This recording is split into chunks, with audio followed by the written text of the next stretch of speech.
श्री गुरु तेग बहादुर साहिब के 350वें शहीदी दिवस को समर्पित पंजाब सरकार की श्रद्धा और सत्कार से भरपूर पहल। पंजाब के 23 जिलों में गुरु साहिब के जीवन और बलिदान को दर्शाते light and sound show Srinagar, Gurdaspur, Faridkot और तख्त श्री दमदमा साहिब, तलवंडी साबो से अनंतपुर साहिब तक 4 महान नगर कीर्तन तथा 23, 24 और 25 नवंबर को अनंतपुर साहिब में होने वाले भव्य समागमों में मुख्यमंत्री सरदार भगवंत सिंह जी मान की ओर से सभी को नतमस्तक होने का हार्दिक अनुरोध। आइए अपनी अटूट श्रद्धा और सत्कार के साथ इन समागमों का हिस्सा बने। आगामी 7 दिसंबर को जननायक जनता पार्टी अपना 8वां स्थापना दिवस मनाने जा रही है।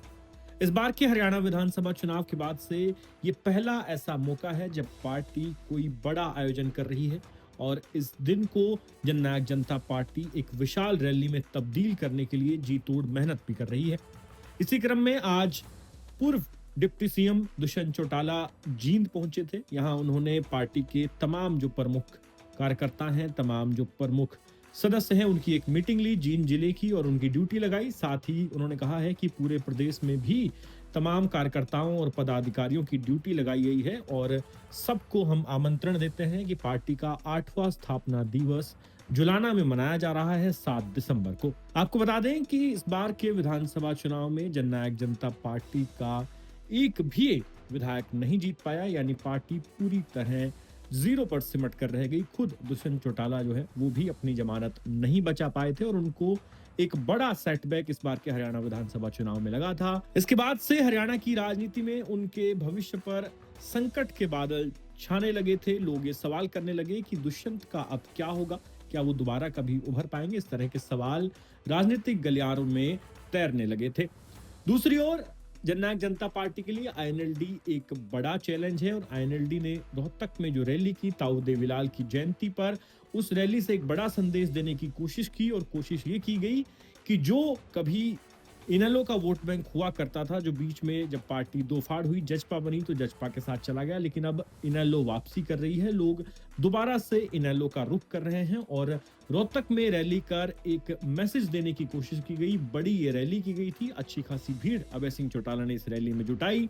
और एक चैलेंज पेश कर दिया जजपा के सामने कि अब आईएनएलडी जो है वो ट्रैक पर लौट रही है और जजपा के लिए रहा आसान नहीं है। हालांकि इस बार जब जजपा का ये 8वां स्थापना दिवस होगा तो इसमें जजपा कितनी भीड़ जुटाएगी, कितने नेता वहां पर आएंगे, ये एक देखने वाली बात होगी, क्योंकि जननायक जनता पार्टी के लिए हरियाणा विधानसभा चुनाव का जो नतीजा रहा उसके बाद से ये पहला बड़ा इवेंट है। लिहाजा सबकी इस पर निगाह रहेगी कि आखिर दुष्यंत दिग्विजय और उनके पिता डॉक्टर अजय सिंह चौटाला, जो कि पार्टी के राष्ट्रीय अध्यक्ष भी हैं, ये तमाम लोग मिलकर जजपा के स्थापना दिवस में कितनी भीड़ जुटा पाएंगे और मंच से जब ये लोग भाषण देंगे तो क्या कुछ इनका संदेश जो है वो प्रदेश की जनता और कार्यकर्ताओं के नाम रहेगा। हालांकि एक चर्चा ये भी है कि क्या जननायक जनता पार्टी के इस स्थापना दिवस के कार्यक्रम में कोई बड़ी ज्वाइनिंग भी होगी और इसको लेकर एक नाम जो चर्चा में चल रहा था वो रणजीत सिंह चौटाला का है।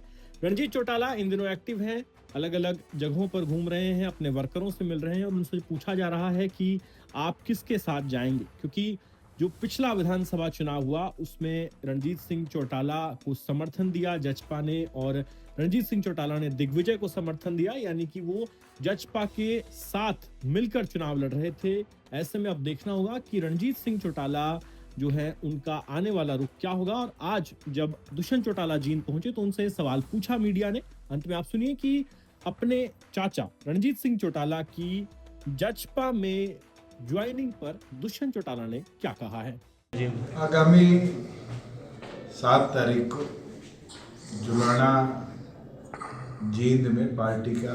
8वां स्थापना दिवस सभी कार्यकर्ता मिलकर मनाएंगे। आज उसी उपलक्ष्य में जींद जिले के मुख्य पदाधिकारियों की बैठक पार्टी ने बुलाई है और पार्टी के 5 हल्कों के प्रभारियों के साथ कैसे एक एक गांव में जाकर एक एक व्यक्ति तक न्योता और एक ऐतिहासिक स्वरूप इस स्थापना दिवस को दिया जाए, जिसके अंदर जो पिछले 1 वर्ष में प्रदेश की दुर्दशा हुई है, जनता को उसके बारे में भी जागरूक किया जाए और उसके साथ साथ संगठन के विस्तार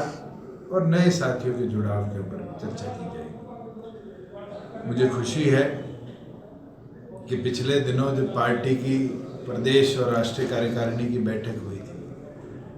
तो कई अहम विषयों पर कार्यकर्ताओं के सुझाव भी आए थे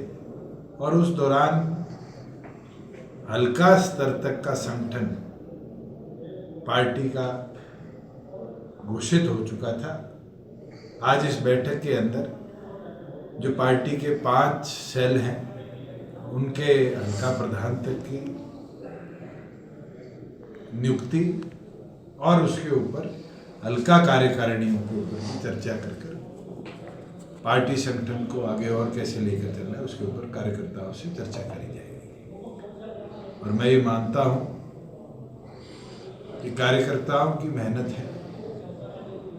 जो प्रदेश के अंदर 1700 साथियों को डॉक्टर अजय सिंह चौटाला जी ने जिम्मेवारी दी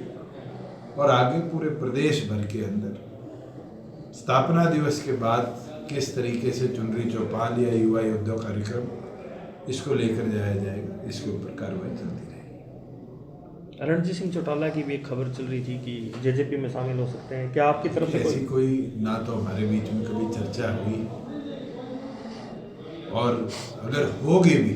तो शायद भविष्य के अंदर आप लोगों को पहले बताया जाएगा, ना कि छुपाया जाएगा। 20 तारीख को सम्मेलन कर रहे हैं जींद के अंदर रणजीत चौटाला जी। अच्छी बात है और चुनाव लड़े हैं और उनको उनके साथियों से मुलाकात करने से मुझे लगता है राजनीतिक तौर पे कोई रोक भी नहीं सकता।